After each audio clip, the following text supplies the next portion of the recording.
Hello दोस्तों, आप सबका स्वागत है हमारे YouTube चैनल एग्जाम गुरु एम्बिशन क्लासेज में। आपको हर तरह की यहाँ पर चकदह मधुबनी के अंदर हर तरह की व्यवस्था मिलेगी। एग्जाम से संबंधित सारी जो तैयारियाँ होता है हमारे यहाँ इस संस्था में दी जाती है। ऑफलाइन ऑनलाइन दोनों तरह की सुविधा का यहाँ हम लोग जो है सो व्यवस्था रखे हुए हैं।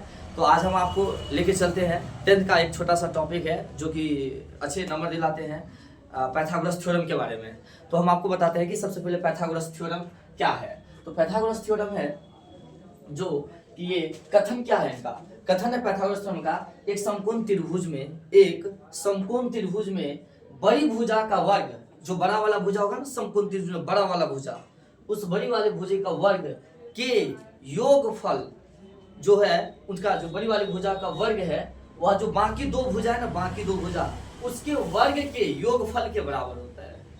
जैसे आपको भी किसी जो है सो चौकोर किसी आकृति में जाते हो, जैसे कि फॉर एग्जाम्पल गांव वाले लोग खेत देखा होगा, तो वो क्या होता है ना, जब फसल कट जाती है तो बीचे बीच वो खेत के बीचे बीचे वो अपना रास्ता बना लेती है। तो वो जो बड़ा वाला जो रास्ता होता है वो शेष दो जो किनारा उसका आड़ जिसको बोलते हैं उसको छोड़ दिया, उस दोनों के वर्ग के योगफल के बराबर वो होता है ना बड़े वाले रास्ता। ठीक है दोस्तों, ये कह रहा है। तो ये तो कहा कथन है, तो इसको हम सिद्ध करेंगे। तो पहले हम क्या करते हैं ना, कथन को, दिया गया कथन को लिख लेते हैं। एक छोटी सी लाइन में दिया गया है, गिवन क्या दिया गया है कि एबीसी एक त्रिभुज है, एबीसी एक त्रिभुज है, हाँ, जिसमें कहाँ पर समकोण है ये देख लो, कोण बी पर समकोण है। कहाँ पे? कोण बी पे समकोण है। यहाँ पर मैंने 90 डिग्री मान लिया। क्या मान लिया? 90 डिग्री। कोण बी पर क्या है? समकोण है। समकोण मतलब 90 डिग्री, पोल की तरह पूरा सीधा खड़ा, जैसे पोल गाड़ता है ना गाछ वृक्ष सीधे जाती एकदम पूरा सीधा पोल की तरह। ओके, जैसे छत से कोई कंकड़ गिराते हो तो सीधी गिरती है ना, वही पोल 90 डिग्री है। अब आपको सिद्ध करना है कि बड़ी वाली भुजा, जो बड़ी वाली भुजा है ये देखो, बड़ी वाली भुजा, इसका AC का स्क्वायर, AC का वर्ग, वर्ग मतलब होता है ऊपर में दो स्क्वायर, इस दो शेष दो भुजाएं AB square plus BC square, AB का और BC का स्क्वायर, दोनों को हम क्या करेंगे, वर्ग कर देंगे, फिर जोड़ देंगे, अब इसमें बराबर दे देंगे। कर दिया ना इतना, ये हो गया। इसको रचना, कंस्ट्रक्शन, रचना क्या है देखना है। रचना कि समकोण बिंदु, कुछ हम रचना करते हैं ना सिद्ध करने के लिए, कुछ जोड़ते हैं अपने से, वही जोड़ना है। समकोण बिंदु B से, समकोण बिंदु B से ये जो बड़ा वाला जो आयत था ना बीचे बीच खेत का, हाँ बीचे बीच रास्ता बना दिए थे, उस पे हम लंब डालते हैं। लंब, सीधा लंब, लंब मतलब होता है 90 डिग्री, 90 डिग्री। जैसे आप देखो ये लाइन है, इस पर आप सीधा सीधा लंब खींच दिए तो भैया ये 90 डिग्री बनेगा, 90 डिग्री का कोण बनेगा। ये ऐसे तिरछा लाइन है, इस पे भी 90 डिग्री ऐसे खींच दिए, ये 90 डिग्री। किसी तरह से हम उसको 90 डिग्री का कोण बना देंगे, 90 डिग्री बना देंगे, लंबवत रेखा खींचेंगे। अब इसको देखो रचना के बाद उपपत्ति, उपपत्ति मतलब होता है कि इसको हम प्रमाणित करने जा रहे हैं, प्रमाणित करने जा रहे हैं ना। तो क्या करते हैं ना कि आपको हम बता देते हैं कि एक मैंने बनाया, ये अपना बड़ा सा त्रिभुज है, एक बड़ा सा त्रिभुज है, नहीं ये बड़ा सा त्रिभुज है, ये बड़ा सा त्रिभुज है। इस बड़े से त्रिभुज को मैंने क्या किया, इसमें ये बीचों बीच ये बड़ा सा त्रिभुज है और इसका मैंने बीच में जो ऐसे लंब डाला है, ऐसे लंब डाला है, यहाँ से लंब डाला है, देखो इस आयत पर लंब मैंने डाला है। 90 डिग्री है ना यहाँ पे, ये 90 डिग्री है, दोनों साइड से 90 और 90 बनेगा, ये 90 90 दिख रहा है, ये 90 90 बनेगा। तो मैंने क्या कि बड़ा सा त्रिभुज ये, अब बारी बारी से मैंने क्या किया, इसके छोटे वाले त्रिभुज को इसको ऐसे मोड़ देते हैं, ऐसे छोटे वाले त्रिभुज है, ये छोटा बन गया। देखो इस छोटे पर ही 90 डिग्री कोण बन गया, यहाँ पे बना 90 डिग्री। बताओ भाई साहब, बना कि नहीं बना 90 डिग्री? देखो ये 90 डिग्री बना, जब लंब खींचे थे तो ये 90 डिग्री हो गया। तो बताओ 90 डिग्री हो गया तो ये क्या हो जाएगा, आधार, ये क्या हो जाएगा आधार, और ये क्या हो जाएगा ऊंचाई, क्या हो जाएगा इसका हाइट, ऊंचाई हो जाएगा, आधार और ऊंचाई। तब मैंने एक बार बड़ी त्रिभुज लेना है, एक बार बड़ा और एक बार छोटा लेना है, इसका एक छोटा सा लेना है, चाहे ये वाला लो चाहे ये लो, दो बना, एक ये पार्ट बना और एक ये पार्ट बना, एक वाला ये वाला ले लेते हैं, ये पहला वाला, ठीक है। एक बड़ा लेते हैं, एक बड़ा लेते हैं और फिर एक छोटा सा लेते हैं, ये वाला छोटा लेते हैं, ठीक है। तो छोटा का ये वाला जो क्या हो जाएगा, ये लंब हो जाएगा, लंब हो जाएगा। छोटा का ये, छोटे के लिए ये लंब हो जाएगा, छोटे के लिए लंब हो जाएगा, नहीं हो जाएगा। जबकि बड़े वालों के लिए लंब क्या होगा, बड़े वाले के लिए लंब, बड़े वाले के लिए लंब क्या हो जाएगा, अब बताओ। ये 90 डिग्री खींचे हो, ये वाला बड़े वाले के लिए लंब ये हो जाएगा। देखो बड़े वाले के लिए लंब ये हो जाएगा। तो क्या करते हैं ना, मैं त्रिभुज एक छोटा वाला लेता हूँ, ए डी बी में त्रिभुज एक छोटे वाले और एक फिर बड़े वाले, ठीक है। अब क्या करते हैं कि छोटे वाले का मैंने जो लिया था ये लंब ए डी, क्या लिया था, लंब।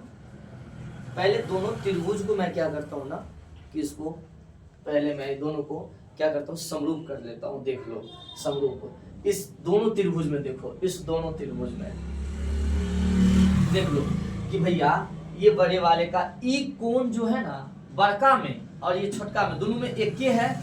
जब दो त्रिभुज में एक कोण बराबर हो जाए तो उसको हम क्या कहते हैं, उसको कहते हैं हम, अब ये कोण समकोण हो गया, कोण ए और कोण एक समकोण हो जाएगा, इसको ये उभयनिष्ठ कहते हैं। क्या कहते हैं उसको, उभयनिष्ठ। फिर क्या करते हैं, ध्यान देना है इस बार कि इसमें 90 डिग्री, छोटे वाले में 90 यहाँ पर हुआ 90 पे, और बड़े वाले में 90 क्या हुआ यहाँ पे। और ये दोनों को, इसको कैसे लिखेंगे, ए डी बी, और इसको कैसे लिखेंगे, A B C, A D B और A B C, A D B और।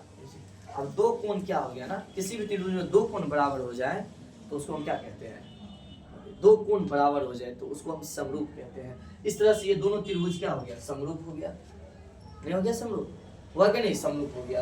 अब आप ध्यान दीजिए, समरूप होने पर उसका गुण क्या होता है ना, उसकी जो अलग अलग शाखा है, उसकी अलग अलग भुजा है, वह भुजा वह समान अनुपात में विभाजित हो जाती है।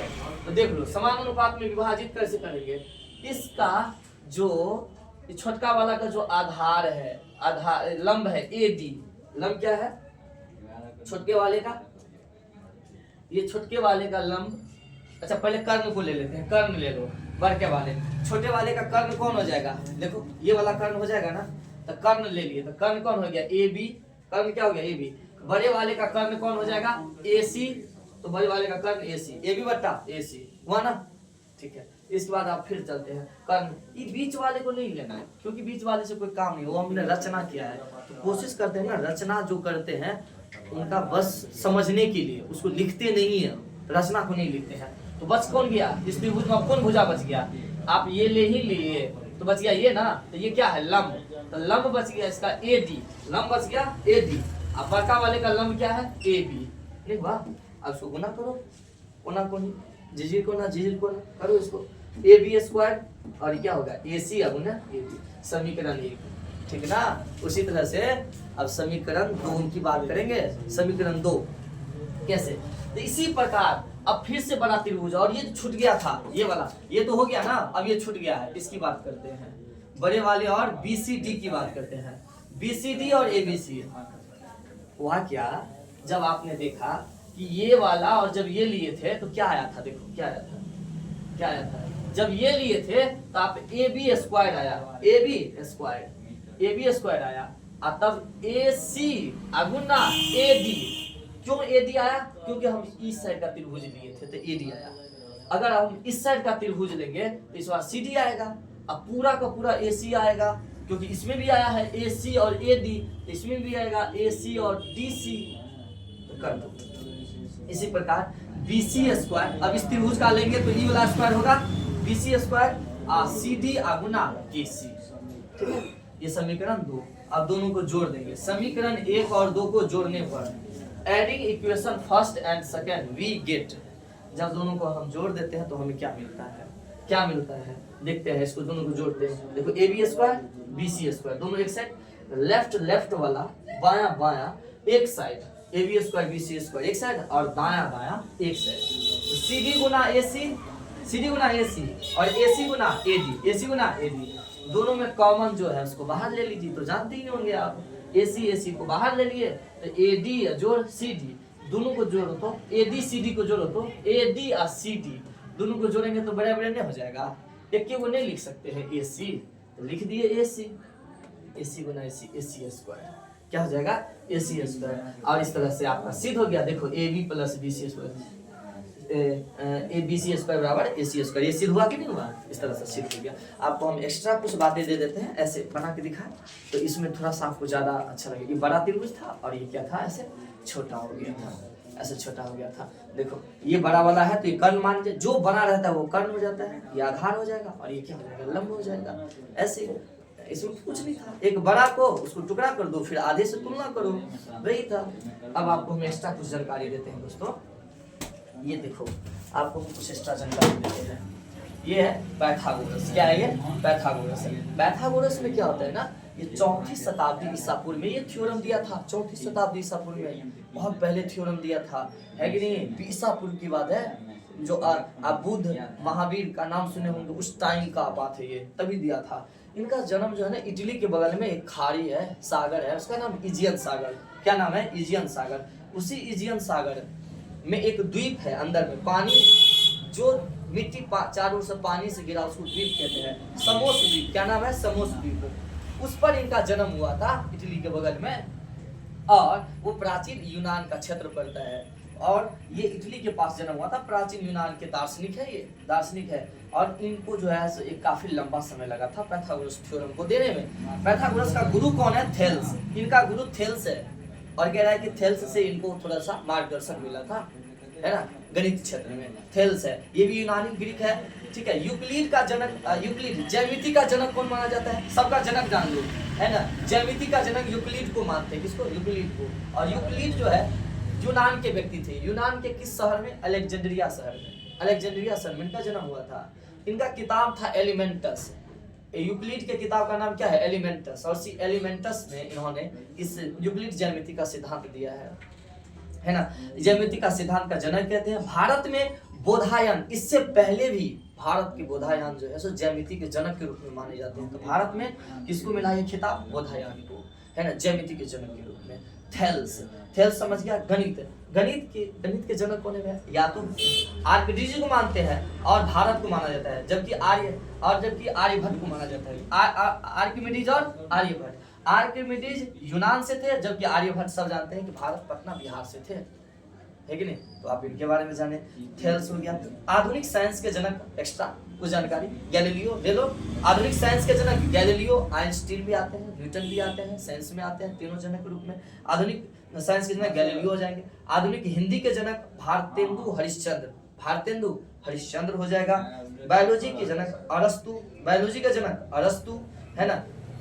अरस्तु किसके गुरु थे? सिकंदर के। अरस्तु किसके गुरु थे? सिकंदर के। अरस्तु के गुरु कौन था? अरस्तु का गुरु प्लेटो था, और प्लेटो का गुरु सुकरात, है ना। और सुकरात कहा जाता है कि दानवों का राक्षस था, ऐसे, है ना। तो इस तरह के आपको हम छोटी मोटी सारी जानकारी दिए, इधर का ये थ्योरम दिए। इसी के साथ जय भारत दोस्तों, ठीक है। चलो